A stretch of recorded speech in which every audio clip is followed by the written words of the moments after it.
বৌমা, দেখো না বাজার থেকে কতগুলো পুঁই শাক নিয়ে এলাম। তাহলে মা আজ বানানো যাক বেগুন আলু কুমড়ো দিয়ে নিরামিষ পুঁই শাক ঘন্ট। পুঁই শাকের পাতাগুলো টুকরো টুকরো করে কেটে নিয়ে ডাঁটাটাকেও কেটে নেব। এবার কুমড়োর খোসাটা ছাড়িয়ে কুমড়োটাকে পিস পিস করে কেটে নিয়ে বেগুনটাকেও কেটে নেব। আলুর খোসাটা ছাড়িয়ে আলুটাকে টুকরো টুকরো করে কেটে নেব। তারপরে সমস্ত উপকরণগুলো রেডি করে নিয়েছি।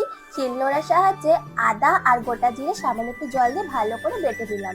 এবারে কড়াইতে পরিমাণ মতন সর্ষের তেল দিয়ে তেলটা ভালো মতন গরম হয়ে এলেই কেটে রাখা সমস্ত সবজিগুলো দিয়ে পরিমাণ মতন লবণ হলুদ দিয়ে ভালো করে নাড়িয়ে নিতে হবে।